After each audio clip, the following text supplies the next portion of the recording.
శారద తన గాజులను చూసుకొని చాలా బాధపడిపోతూ అద్దం ముందు నిలబడి ఏడుస్తూ ఉంటుంది. భగవంతుడా, ఇలాంటి పరిస్థితులను అసలు ఎందుకు కలిగిస్తున్నావయ్యా? నాకే ఎందుకు కలిగిస్తున్నావు? ఇంట్లో అందరూ బాగుండాలని, భూమి గగన్ ఇద్దరు తోడుగా ఉండాలని అనుకున్నాను. కానీ అలా జరగలేదు. ఆయనకి దూరంగా ఉన్నా కూడా ఆయన మనసు నా దగ్గరే ఉంది. ఇక ఈ మనసును కూడా దూరం చెయ్యాలని అనుకుంటున్నావా భగవంతుడా? అయినా ఆయనకి నేను దూరమైన రోజు ఈ ప్రాణం ఉండదు. అలా అని నేను వాడిని వదిలేసి వెళ్ళలేను. ఇలాంటి సమస్యలను ఎందుకు సృష్టిస్తున్నావయ్యా? ఇకనైనా అందరూ బాగుండాలి. సమయానికి భూమి ఆయన రాబట్టి ఇది హఠాత్తుగా ఆగిపోయింది. లేదంటే ఆ అనార్థం కల్లారా నాపై చేసేవారు, అందరూ చూసేవారు. తట్టుకోలేక చచ్చిపోయేదాన్ని. వాడికి అమ్మని దూరం చేసేదాన్ని. తండ్రి ఎలాగో దూరం ఉన్నాడు. తండ్రి మీద ద్వేషాన్ని పెంచుకున్నాడు. ఇక ఈ అమ్మ కూడా పోతే వాడు పిచ్చివాడవుతాడు. అందుకే సమయానికి భూమిని పంపించావా అయ్యా? ఇప్పటికైనా మించిపోలేదు. వాళ్ళిద్దరూ కలవాలి. ఇక ఆ శరత్ చంద్ర వీళ్ళని విడదీయకుండా వీళ్ళను కలిపి వీళ్ళ కాపురం చక్కగా ఉండేలా నువ్వే ఏదో ఒక మార్గాన్ని చూపించు తండ్రి అని అనుకుంటూ చాలా బాధపడిపోతూ గాజులను చూసుకుంటూ ఉంటుంది. ఇక మరోవైపు మాత్రం భూమి దీర్ఘంగా అలా నడుచుకుంటూ వెళ్తూ ఉండగా కారుకి అడ్డంగా శివ పడతాడు కదా. అప్పుడు వెంటనే శివ ఇలా భూమితో అంటూ ఉంటారు, అక్క నువ్వెక్కడుంటున్నావక్క? ఏమైపోయావక్క? నీతో నేను చాలా మాట్లాడాలక్క. ఎన్నో విషయాలు నీతో నేను పంచుకోవాలి. అవును తమ్ముడు, నేను కూడా నీతో ఎన్నో విషయాలు మాట్లాడాలి. సరే పద, బేకరీకి వెళ్దాం. చాలా దాహంగా ఉంది కదా.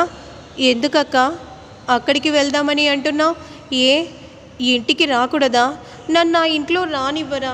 చెప్పక్క అని అంటూ ఉంటే, అది కాదు తమ్ముడు, అక్కడ బాలేదు. అర్థం చేసుకో తమ్ముడు. నువ్వు వచ్చే రోజులు ముందున్నాయి. ఎందుకంటే నేను హఠాత్తుగా తీసుకెళ్ళి ఏమని పరిచయం చేయను. అందుకే తమ్ముడు, నువ్వు కొద్ది రోజులు ఎక్కడ ఉండాలో నిన్ను అక్కడే ఉంచుతాను. నిన్ను సేఫ్గా ఉంచుతాను. నా మీద నమ్మకం ఉంది కదా అక్క.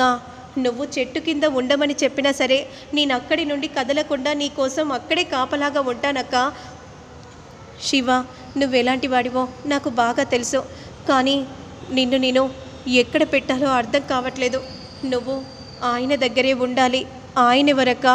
గగన్ మీ బావగారురా అని విధంగా అనగానే ఎంత సంతోషంగా చూస్తూ ఉంటారో. అవునా అక్క అని విధంగా అంటూ జరిగిందంతా కూడా చెప్పగానే, అయ్యో అలా జరిగిందా? ఎవరి కళ్ళు పడ్డాయో మీ మీద, పెళ్ళి ఆగిపోయింది అని శివ అంటూ ఉంటాడు. కానీ నువ్వు ఆయన ఇంట్లోకి ఎలా వెళ్తావు? అసలు ఎలా పంపాలి? నాకేం అర్థం కావట్లేదు. ఏం చేయాలో కూడా పాలు పోవట్లేదు. భగవంతుడా, ఏం చేయాలి? ఏదో ఒక పరిష్కారాన్ని చూపించు తండ్రి అని భూమి మనసులో అనుకుంటూ ఉండగా అంతలో చెర్రి గుర్తుకు వస్తాడు. వెంటనే భూమి చెర్రికి ఫోన్ చేస్తుంది. భూమి ఏంటి ఇప్పుడు ఫోన్ చేస్తుంది అని అనుకుంటూ వెంటనే కాల్ని లిఫ్ట్ చేసి, చెప్పు భూమి, అర్జెంటుగా వెనుక గల్లీలో ఉన్న బేకరీ ఉంది కదా, ఫ్రెండ్స్ బేకరీ, త్వరగా అక్కడికి రా చెర్రి, నీతో నేను మాట్లాడాలి. అవునా, ఇప్పుడే వస్తున్నాను అని అంటూ పరిగెత్తుకుంటూ ఇక వెళ్తాడు. ఏమైంది భూమి, నాతో ఏదో మాట్లాడాలని అన్నావు ఏంటి? అవును, నా తమ్ముడిని నువ్వు నన్నెలా అయితే ఆ ఇంట్లో పెట్టావో నా తమ్ముడిని కూడా నువ్వు అలాగే ఆ ఇంట్లో పెట్టాలి. ఏంటి భూమి నువ్వేమంటున్నావు? శివ, నా తమ్ముడు నా వాళ్ళు అని తెలిస్తే ఖచ్చితంగా ఆ ఇంట్లో నా తమ్ముడికి కూడా స్థానం ఉండదు కదా. నువ్వే ఏదో ఒకటి చేసి నా తమ్ముడు కూడా ఆ ఇంట్లో ఉండేలా చెయ్యవా చెర్రి అని అనగానే, ఏం చెయ్యాలి? ఎలా అన్నయ్య శివన్ ఇంట్లో ఎలా పెట్టుకుంటాడో అని ఆలోచిస్తూ ఉంటాడు. నా దగ్గర ఒక ఐడియా ఉంది, నువ్వు ఇలా చెయ్యి అని విధంగా అంటూ వెంటనే ప్లాన్ అంతా కూడా చెర్రి చెప్తూ ఉంటారు. మీరు చెప్పినట్టుగానే నేను చేస్తాను అని విధంగా అంటూ ఇక వెంటనే పద, మా అన్నయ్య అదిగో ఆ రూట్లో వస్తారు. భూమి, ఇక నువ్వు నిక్షిప్తగా ఇంటికి వెళ్ళు. లేదు, నేను దూరం నుండి చూస్తాను. సరే, నీ ఇష్టం భూమి అని అంటూ వెంటనే శివను తీసుకెళ్తాడు. ఇక మార్గ మధ్యలో గగన్ కారు అటుగా వస్తూ ఉంటుంది. కావాలనే చెర్రీ ఫోన్ చేస్తాడు. చెర్రీతో మాట్లాడుతూ ఉంటాడు. ఇక అప్పుడే కార్ నుండి గగన్ దిగుతాడు. అన్నయ్య, ట్రాఫిక్ గోల ఎక్కువగా ఉన్నట్టుంది, కాస్త కారు పక్క కాపి మాట్లాడన్నయ్య అని చెర్రీ అనగానే కార్ దిగి ఫోన్లో మాట్లాడుతూ ఉండగా అదే సమయానికి కావాలని శివ వెనుక పాకెట్లో ఉన్న మొబైల్ని పట్టుకొని పరిగెత్తుకుంటూ వెళ్తూ ఉంటాడు. ఇక అప్పుడే గగన్ శివని పట్టుకుంటాడు. అసలు నువ్వు ఎవడివిరా? ఎంత ధైర్యం ఉంటే నా మొబైల్నే నువ్వు కొట్టేయాలని చూస్తావు? నీకెంత ధైర్యం రా అని కోపంగా అంటూ ఉంటే అది అది అని విధంగా అంటూ చాలా కంగారు పడిపోతూ ఉండగా అన్నయ్య ఆగన్నయ్య, అసలు ఎవడివిరా నువ్వు? మా అన్నయ్య ఫోన్ని ఎందుకు కొట్టేయాలనుకున్నావు? నన్ను క్షమించండి సార్, ఏదో మొబైల్ కొట్టేస్తే ఎన్నో వేలు వస్తాయని కాదు, నా తిండి కోసమే మొబైల్ కొట్టేయాలని అనుకుంటున్నాను. ఎందుకంటే నాకు మా అమ్మ దూరం అయిపోయింది, నాకంటూ ఎవరూ లేరు. మా నాన్న ఇంకొక పెళ్లి చేసుకోవటం వల్ల వాళ్ళని ఎలా చాదాలో కూడా అర్థం కాని పరిస్థితిలో ఉన్నాను అని విధంగా అనగానే ఇక గగన్ ఒక్కసారిగా బాధగా దీనంగా చూస్తూ ఉంటాడు. ఏంటి, నీకంటూ ఎవరూ లేరా? మీ నాన్న ఇంకో పెళ్లి చేసుకున్నారా? అవును సార్, అందుకే కదా ఇలాంటి పనులు చేయాల్సిన పరిస్థితి ఏర్పడింది. నీ పేరేంటి? నా పేరు శివ. ఇకపైన నువ్వు ఇలాంటి దొంగతనాలు చేయాల్సిన అవసరం లేదు. నా ఇంటికే నేను తీసుకెళ్తాను. పద శివ. అమ్మయ్య, నేను అనుకున్నట్టుగా మా అన్నయ్య తీసుకెళ్తున్నాడు అని మనసులో చెర్రీ అనుకుంటూ, చూసావా భూమి, నా ప్లాన్ వర్కౌట్ అయింది అని విధంగా సైగ చేస్తూ ఉంటాడు.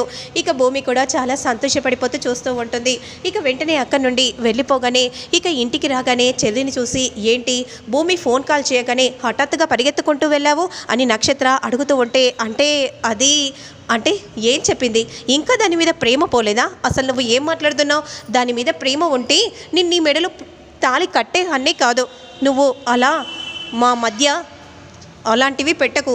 ఓ బాగుంది, అలాంటివి పెట్టకు అనుకుంటూనే నీ ప్రేమ వ్యవహారాలు ఎక్కడికి వస్తున్నాయో నాకు అంతా అర్థమవుతుంది. నక్షత్ర చూడు, ఇప్పుడు నాకు భూమిపై ఎలాంటి ప్రేమ లేదు. ఇప్పుడు నా మీద నీ ప్రేమ తప్ప, నీ మీద నా ప్రేమ తప్ప ఇంకొకటి దావు లేదు.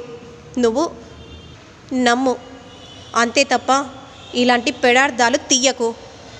మరి పెడార్థాలు తీయదు అని అంటున్నావు కదా, మరి ఏం చెప్పింది భూమి? ఏం చెప్పిందో చెప్పు బావా అని నక్షత్ర అంటూ ఉంటుంది. నేను చెప్పను, నీకెందుకు చెప్పాలి? అయితే నువ్వు కట్టిన తాళి కూడా నా మెడలో ఉండాల్సిన అవసరం లేదు, నేనెందుకు ఉంచుకోవాలి అని విధంగా అంటూ తాళిని నక్షత్ర కోపంగా తెంపబోతూ ఉండగా, అసలు నువ్వు మనిషివేనా అని అంటూ చెంప పగల కొట్టగానే ఇక నక్షత్ర షాకింగ్గా అలానే చూస్తూ ఉండిపోతుంది. మరి ఆ తర్వాత ఏం జరుగుతుంది ఏంటి అనేది నేను మళ్ళీ నెక్స్ట్ వీడియోలో అప్లోడ్ చేస్తాను. లేట్ చేయకుండా చూసేయండి.